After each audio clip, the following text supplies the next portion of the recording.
Next इसमें हम करेंगे, ये भी इम्पोर्टेंट आपका, apparent weight of a man in A lift और एलिवेटर। तो इसमें हम देखते हैं कि लिफ्ट में जो है आपका, इसमें हम देखेंगे कि जो लिफ्ट में वेट है वो आपका आपके एक्चुअल वेट से कम भी हो सकता है और एक्चुअल वेट से ज़्यादा भी हो सकता है और एक्चुअल वेट के बराबर भी हो सकता है।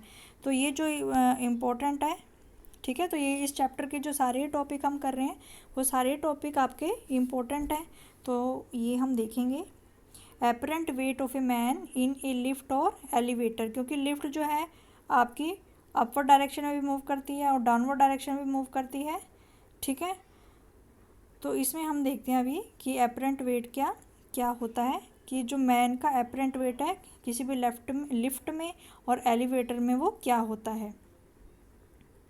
Suppose a person of mass m, कि कोई भी जो पर्सन है उसका मास m है और वो जो वेइंग मशीन पे खड़ा है, और वेइंग मशीन आपकी कहाँ पे रखी हुई है, लिफ्ट में रखी हुई है, ठीक है, या एलिवेटर में रखी हुई है या लिफ्ट में रखी हुई है आपने वेइंग मशीन।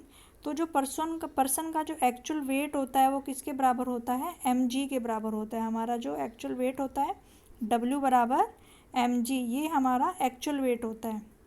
लेकिन जैसे ही हम लिफ्ट में जाते हैं तो हमारा वेट जो है वो mg से ज़्यादा भी हो सकता है और mg से कम भी हो सकता है, ठीक है। तो जो mg w बराबर mg जो है इसको हम क्या कहते हैं कि ये हमारा एक्चुअल वेट होता है। और जैसे ही लिफ्ट आपकी अपवर्ड डायरेक्शन में मूव करती है या डाउनवर्ड डायरेक्शन में मूव करती है तो हमारा वेट जो है वो mg से ज़्यादा भी हो सकता है और mg से कम भी हो सकता है। तो उस वेट को फिर हम क्या कहेंगे, उस वेट को हम कहेंगे एपरेंट वेट, जो हमें अपीयर होता है, जो हमारा एपरेंट वेट होता है, जो हमें अपीयर होता है, ठीक है। जो हमारा w बराबर mg वाला वेट होता है वो हमारा कौन सा वेट होता है, एक्चुअल वेट होता है, ठीक है। लेकिन जैसे ही हम लिफ्ट में अपवर्ड डायरेक्शन में मूव करते हैं या डाउनवर्ड डायरेक्शन में मूव करते हैं तो वेट हमारा या तो mg से ज़्यादा होगा या mg से कम होगा। तो वो वेट हमारा क्या कहलाएगा, एपरेंट वेट, ठीक है, जो हमें अपीयर होता है। तो इसमें हम देखते हैं कि ऐसा क्यों होता है। इसमें हम देखते हैं the actual weight of the person जो है वो आपका एक्चुअल वेट जो होता है पर्सन का वो w बराबर mg के बराबर है, ठीक है। और weighing machine which offers a reaction are given by the reading of the weighing machine. This reaction exerted by the surface of contact of the person in the apparent weight of the person. तो वो कह रहा है कि अगर आपने weighing machine को यहाँ पे मान लो ये लिफ्ट है और ये वेइंग मशीन आपने रखी है, तो वेइंग मशीन में जो रीडिंग आएगी, ठीक है, तो हमारा वेट जो होगा वो नीचे की तरफ एक्ट करेगा। तो जो इसकी रिएक्शन आर होगी उस रिएक्शन आर की जो रीडिंग है वो हमारी वेइंग मशीन में आती है। और ये रिएक्शन आर क्या है, surface of contact of the person, यानी कि जो लिफ्ट के साथ कॉन्टैक्ट है, हमारा लिफ्ट के साथ जो कॉन्टैक्ट है उस सरफेस का जो रिएक्शन है वो ये है। लिफ्ट के सरफेस के साथ पर्सन का जो कॉन्टैक्ट है उस सरफेस का ये है नॉर्मल रिएक्शन, ठीक है। तो जो हमारा वेट है WmG एक्चुअल वेट है और जो नॉर्मल रिएक्शन आर हमारी आ रही है सरफेस के कांटेक्ट में, तो वो रिएक्शन आर जो होगी वो हमारा एपरेंट वेट होगा, ठीक है। तो जैसे ये अभी बताया मैंने कि जैसे ये लिफ्ट का सरफेस है, ठीक है, तो ये हमारा लिफ्ट का सरफेस है, तो जो हमारा वेट होगा वो नीचे की तरफ होगा। तो हमारा वेट हम जो है लिफ्ट के, ये सरफेस जो है ये लिफ्ट का सरफेस है, तो हम जो है लिफ्ट के सरफेस पे नीचे की तरफ वेट लगा रहे हैं।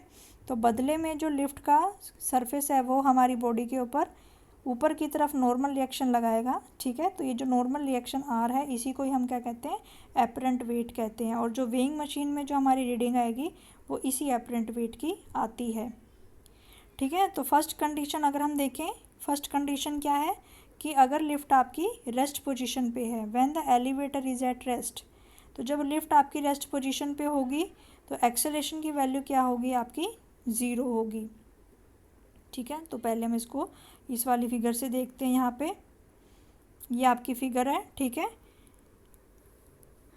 तो फर्स्ट केस में जब लिफ्ट का एक्सेलरेशन क्या है, आपका 0 है, तो जैसे कि मान लो ये आपकी लिफ्ट है, ठीक है, और लिफ्ट जो है वो आपकी रेस्ट पोजीशन पे है, या फिर लिफ्ट का क्या है, एक्सेलरेशन क्या है, वो आपका 0 है। दोनों केस में या तो अगर रेस्ट पोजीशन पे है तब एक्सेलरेशन 0 होगा, ठीक है, या फिर वो यूनिफॉर्म वेलोसिटी के साथ अगर वो मूव कर रही है तो उसका एक्सेलरेशन आपका 0 होगा। तो जब वो लिफ्ट आपकी रेस्ट पोजीशन पे होगी या एक्सेलरेशन आपका 0 होगा, तो यहाँ पे हमारा जो वेट है, यहाँ पे हम खड़े हैं, यहाँ पे कोई पर्सन है, तो जो पर्सन का वेट होगा वो कितना होगा आपका mg, और इसका जो रिएक्शन होगा वो होगा आपका r। तो दोनों की वैल्यू क्या आएगी, वो आपकी सेम आएगी, ठीक है, दोनों की वैल्यू क्या आएगी आपकी सेम आएगी, ठीक है। तो यहाँ पे अगर हम देखें, ये हमारी लिफ्ट थी, तो यहाँ पे एक्सेलरेशन क्या है, लिफ्ट का रेस्ट पोजीशन पे है, तो रेस्ट पोजीशन पे है तो हमारे एक्सेलरेशन की वैल्यू कितनी होगी, रेस्ट पोजीशन पे है तो एक्सेलरेशन की वैल्यू हमारी 0 होगी। तो जब एक्सेलरेशन की वैल्यू 0 होगी तो हमारा वेट जो है वो W बराबर mg वो नीचे की तरफ लगेगा, लिफ्ट पे नीचे की तरफ लगेगा, और बदले में जो लिफ्ट है हमारी बॉडी के ऊपर एक नॉर्मल रिएक्शन R लगाएगी ऊपर की तरफ, ठीक है। तो जब हमारा एक्सेलरेशन लिफ्ट का एक्सेलरेशन 0 है या लिफ्ट आपकी रेस्ट पोजीशन पे है, तो उस केस में ये दोनों फोर्सेस क्या होंगे, बराबर होंगे। तो R जो है वो mg के बराबर होगा, यानी कि हमारा जो एपरेंट वेट है वो किसके बराबर होगा, एक्चुअल वेट के बराबर होगा। इसका मतलब अगर आपकी लिफ्ट रुकी हुई है या उसका एक्सेलरेशन 0 है, तो जितना हमारा एक्चुअल वेट है उतना ही हमारा एपरेंट वेट नज़र आएगा, ठीक है। इसके बाद सेकंड कंडीशन हम क्या देखें, सेकंड में इसमें क्या दिया गया है, when the elevator is moving uniformly in the downward direction, कि अगर हमारी लिफ्ट जो है वो डाउनवर्ड डायरेक्शन में मूव कर रही है, elevator is moving uniformly in downward direction. तो अगर हम यहाँ पे डाउनवर्ड डायरेक्शन में जा रहे हैं, तो ये सेकंड पिक्चर है आपकी डाउनवर्ड डायरेक्शन के लिए। यहाँ पे सेकंड पिक्चर जो इसमें दी गई है, एलिवेटर इज़ अपवर्ड, तो यहाँ पे जो एलिवेटर है अगर वो अपवर्ड डायरेक्शन में आपकी मूव कर रही है, ठीक है। बी फिगर जो यहाँ पे दिया गया है अपवर्ड डायरेक्शन के लिए, तो अब हम कौन सा देख रहे हैं यहाँ पे, ये वाला, कि जो लिफ्ट है अगर वो आपकी ऊपर जा रही है और यूनिफॉर्मली आपकी वो ऊपर जा रही है, यूनिफॉर्मली वो एक्सेलरेट हो रही है, आपकी एक्सेलरेशन एक ही तरफ वो जा रही है, ठीक है। तो इसको हम देखें कि कैसे करेंगे, इसको ध्यान से देखना। तो यहाँ पे मान लो कोई लिफ्ट है आपकी, ठीक है, और आपका वेट तो है वो किसके बराबर होगा, W बराबर mg, जो कि आपका नीचे की तरफ लग रहा है, और जो ये लिफ्ट है ये आपकी ऊपर की तरफ जा रही है और इसका एक्सेलरेशन है a एक्सेलरेशन से वो आपकी ऊपर की तरफ जा रही है, ठीक है। तो हमारा जो वेट है W बराबर mg वो नीचे लग रहा है, और लिफ्ट भी हमारे बॉडी के ऊपर एक रिएक्शन लगा रही है, कितना रिएक्शन लगा रही है वो R, ठीक है। तो अब यहाँ पे दो फोर्स हैं आपके, एक फोर्स हमारे ऊपर, दो फोर्स लग रहे हैं, एक R फोर्स ऊपर की तरफ और एक mg फोर्स नीचे की तरफ। तो दो फोर्स लग रहे हैं, लेकिन लिफ्ट जो है वो हमारी ऊपर की तरफ जा रही है, तो यानी कि नेट फोर्स हमारा कौन सा होगा, R माइनस mg। तो नेट फोर्स हमारा होगा R माइनस mg, और वो किसके बराबर होगा, R माइनस mg जो है वो ma के बराबर होगा, R माइनस mg जो है वो ma के बराबर होगा, ठीक है। तो जो R की वैल्यू आएगी वो किसके बराबर आएगी, mg प्लस ma, ठीक है। तो यहाँ पे हमने निकाला कि जो R की वैल्यू आएगी वो किसके बराबर आएगी, mg प्लस ma। तो ये वैल्यू हमारे पास आएगी, और इसको हम क्या लिख सकते हैं, m of g plus a। तो यानी कि जो नॉर्मल रिएक्शन की mg क्या है, mg तो हमारा एक्चुअल वेट है, ठीक है। तो अगर हम इसमें देखें यहाँ पे R की वैल्यू किसके बराबर आई है आपकी, mg प्लस ma। तो यानी कि जो हमारी जब हम लिफ्ट में ऊपर की तरफ जा रहे हैं तो जो हमारा एपरेंट वेट होगा वो हमारे एक्चुअल वेट से ज़्यादा होगा, यानी कि R is greater then mg। तो जब हमारी लिफ्ट ऊपर जा रही है तो हमारा जो एपरेंट वेट होगा वो एक्चुअल वेट से ज़्यादा होगा, ठीक है। तो इसमें फोर्सेस मैं एक बार और बता देती हूँ कि यहाँ पे जो लिफ्ट है, ये लिफ्ट आपकी ऐसे हमारा जो वेट है, लिफ्ट जो है ये आपकी अपवर्ड डायरेक्शन में जा रही है विद एक्सेलरेशन a, और हमारा जो वेट होगा वो W नीचे की तरफ होगा, और जो नॉर्मल रिएक्शन है आर वो ऊपर की तरफ होगी, क्योंकि दो फोर्स हैं फिर भी हम ऊपर की तरफ जा रहे हैं, ठीक है। तो नेट फोर्स आपका किसके बराबर होगा, आर माइनस डब्ल्यू। तो इसको हम लिखें अगर आर माइनस डब्ल्यू, और फोर्स किसके बराबर होता है, F is equal to M into A. तो ये हो जाएगा आपका F is equal to M into A, ठीक है। तो यहाँ पे आ गया आपके पास F is equal to M into A. तो यहाँ पे आ जाएगा आपका, फिर इस इक्वेशन से हमने निकाल लिया कि जो आपका आर की वैल्यू होगी वो M G plus M A होगी, यानी कि हमारा जो एपरेंट वेट है वो हमारा एक्चुअल वेट से ज़्यादा होगा जब लिफ्ट आपकी ऊपर की तरफ जाती है। तो ये इसमें दिया गया है, ठीक है। तो यानी कि पर्सन जो एक्सेलेरेशन है लिफ्ट का ए है, ठीक है, और जो फोर्स होगा वो एम ए होगा। तो जो होगा आर माइनस एम जी होगा वो एफ एम ए के बराबर होगा। तो ये हमारे पास आएगी एफ बराबर, रिएक्शन जो हमारे पास आएगी M G plus M A. तो जो हमारा एक्चुअल वेट होगा, रिएक्शन होगी, एपरेंट वेट होगा वो हमारा एक्चुअल वेट से कम होगा, ज़्यादा होगा, सॉरी। और नेक्स्ट इसमें दिया गया when the elevator is moving, ये हमने कर लिया। अब हमें करना है when the elevator is moving downward. तो ये हमने रेस्ट पोजीशन वाला कर लिया, ठीक है। तो जब हम रेस्ट पोजीशन पे हैं तो हमारा जो एपरेंट वेट आएगा वो एक्चुअल वेट के बराबर आएगा, और जब हमारी लिफ्ट जो है वो अपर डायरेक्शन में जा रही है, अपर डायरेक्शन में जा रही है, तो हमारा जो एपरेंट वेट होगा वो एक्चुअल वेट से ज़्यादा होगा अपर डायरेक्शन में। और अगर डाउनवर्ड डायरेक्शन में जा रही है तो अब हम देखते हैं कि डाउनवर्ड डायरेक्शन में क्या होगा। तो डाउनवर्ड डायरेक्शन के लिए अगर हम यहाँ पे फोर्स बनाएं, तो ये डाउनवर्ड डायरेक्शन के लिए अगर हम फोर्स बनाएं यहाँ पे, तो ये हो जाएगा आपका डाउनवर्ड डायरेक्शन के लिए। तो एक्सेलेरेशन जो है वो नीचे की तरफ होगा, ठीक है। तो हमारी बॉडी जो लिफ्ट पे फोर्स लगाएगी एम जी लगाएगी, और लिफ्ट जो है हमारी बॉडी के ऊपर जो रिएक्शन लगाएगी वो आपका आर होगा, ठीक है। क्योंकि अब दो फोर्स लग रहे हैं लेकिन लिफ्ट जो है वो हमारी नीचे की तरफ जा रही है, तो जो इफ़ेक्टिव फोर्स होगा वो हमारा कौन सा होगा, एम जी माइनस आर। तो ये फोर्स हमारा होगा, यानी कि नीचे वाला फोर्स बड़ा है और ऊपर वाला फोर्स छोटा है, तभी वो नीचे हमारी जा रही है। तो ये होगा एम जी माइनस आर, और फोर्स किसके बराबर होता है आपका, F is equal to M A, ठीक है। तो यहाँ पे जो आर की वैल्यू हो जाएगी, तो यहाँ पे हो जाएगा आपका M G minus M A is equal to R, ठीक है। तो ये हमारे पास वैल्यू आएगी कि जो आर की वैल्यू होगी वो M G minus M A के बराबर होगी। तो यानी कि जो आर की वैल्यू है वो M G minus M A के बराबर है, यानी कि एम जी क्या है, आपका एक्चुअल वेट है, ठीक है। और इसका मतलब आर की जो वैल्यू है, एपरेंट वेट की वैल्यू जो है वो एक्चुअल वेट से कम होगी। यानी कि जब लिफ्ट आपके नीचे की तरफ जा रही है तो जो हमारा एक्चुअल वेट है, जो हमारा एपरेंट वेट है वो एक्चुअल वेट से कम होगा, ठीक है।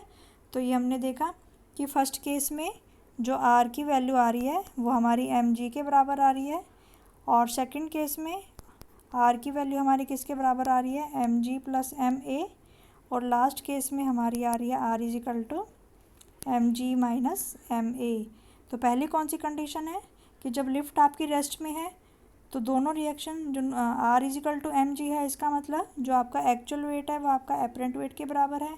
जब लिफ्ट हमारी अपवर्ड जा रही है, अपवर्ड जा रही है विद एन एक्सेलेरेशन ए, तो आर की वैल्यू आएगी आपकी M G plus M A. इसका मतलब apparent weight is greater than actual weight.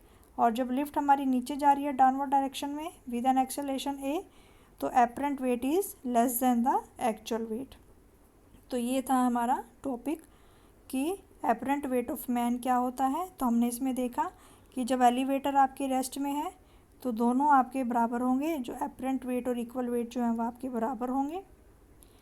और जब एलिवेटर आपकी अपवर्ड डायरेक्शन में मूव करती है तो R1 जो होगी वो ग्रेटर देन एम जी होगी, ठीक है। और जब हमारी लिफ्ट जो है वो डाउनवर्ड डायरेक्शन में जाती है तो R2 की जो वैल्यू होगी वो लेस देन एम जी होगी, ठीक है। और इसमें फिर नेक्स्ट केस दिया गया है कि apparent weight of the person in the case of free fall, कि अगर आपका फ्री फॉल हो जाए तो एक्सेलेरेशन की वैल्यू किसके बराबर हो जाती है, जी के बराबर हो जाती है। तो अभी हमने निकाला था उस केस में आर किसके बराबर है, एम इंटू जी माइनस ए। उस केस में आर की वैल्यू किसके बराबर निकाली है अभी हमने, कि अगर लिफ्ट आपके नीचे जा रही है तो रिएक्शन की वैल्यू आपकी किसके बराबर होती है, M G minus M A. ठीक है, फ्री फॉल में एक्सेलेरेशन की वैल्यू किसके बराबर हो जाएगी, जी के बराबर हो जाएगी। तो ये हो जाएगा आपका M G minus M G, इसका मतलब क्या हो जाएगा, ज़ीरो। आर की वैल्यू क्या हो जाएगी आपकी, ज़ीरो हो जाएगी। ठीक है, तो apparent weight of the person becomes zero, और बिकम्स ज़ीरो का मतलब क्या है, पर्सन बिकम्स वेटलेसनेस। तो फ्री फॉल का मतलब होता है कि जब लिफ्ट आपकी, हम डाउनवर्ड डायरेक्शन में जा रहे हैं with an acceleration of gravity, तो नॉर्मल रिएक्शन की वैल्यू आपकी ज़ीरो हो जाए, अपरेंट वेट ऑफ पर्सन जो है वो आपका ज़ीरो हो जाएगा, और person becomes the weightlessness in the free fall. तो इसमें फ्री फॉल की वेटलेसनेस जो है वो आपका होगा। ठीक है, इसमें नेक्स्ट फिर आपको एक एग्जाम्पल गिवन है। ठीक है, एग्जाम्पल यहाँ पे गिवन है आपको एक, a man standing in a lift. ठीक है, ये क्वेश्चन हमारा है, a man standing in a lift holds A spring balance with a load of 5 Newton, 5 kilogram suspended from it. What would be the reading of the balance when the lift is descending with an acceleration of 3.8 metre per second square. ठीक है, तो उसने क्या कहा है कि किसी एक मैन है जो कि एक स्प्रिंग बैलेंस को उसने पकड़ा हुआ है, स्प्रिंग बैलेंस से उसने कितना वेट लटकाया हुआ है, 5 किलोग्राम का वेट उसने लटकाया हुआ है।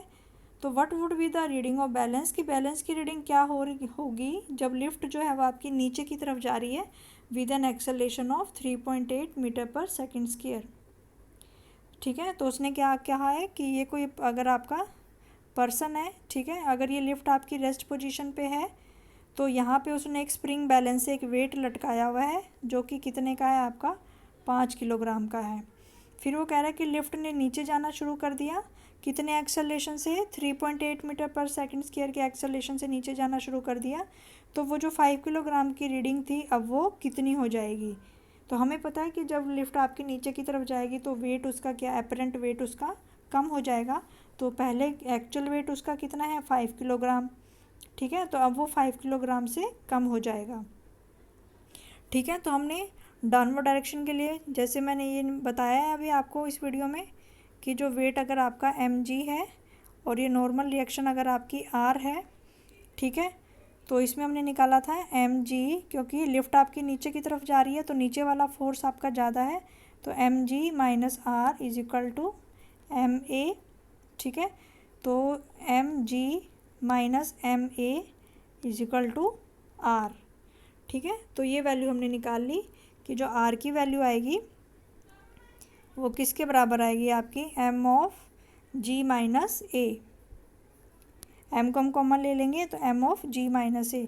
तो m क्या है यहाँ पे, ठीक है, m जो है यहाँ पे आपका 5 किलोग्राम है, कि जो आपका लोड है उसका एक्चुअल वेट कितना है, 5 किलोग्राम।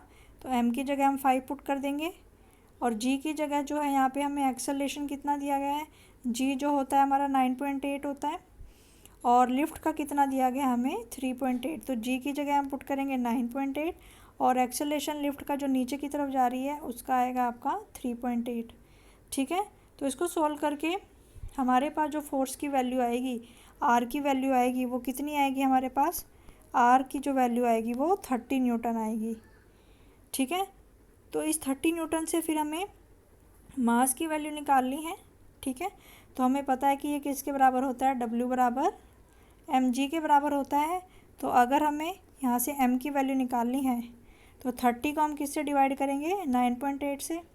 तो 9.8 से डिवाइड करके इसका आंसर आएगा आपका 3.06 किलोग्राम। तो ये इसकी रीडिंग आएगी। ठीक है, तो यानी कि अगर लिफ्ट आपकी रेस्ट पोजीशन पे थी तो लोड आपका 5 किलोग्राम का था, लेकिन लिफ्ट ने अगर नीचे जाना शुरू कर दिया कितने एक्सेलरेशन से, 3.8 मीटर पर सेकेंड स्क्वायर के एक्सेलरेशन से, तो उसका जो वेट होगा वो कितना हो जाएगा, 3.06 किलोग्राम। तो यहाँ से हमने नॉर्मल रिएक्शन जो है वो 30 न्यूटन निकाली है। ठीक है, फिर हमें उसको 9.8 से डिवाइड करके मास की वैल्यू निकालनी है, क्योंकि वेट किसके बराबर होता है, W बराबर mg। तो यहाँ से हमें m की वैल्यू निकालनी है। तो आई होप ये वाला टॉपिक आपको सबको बहुत अच्छे से समझ में आ गया होगा। Thank you.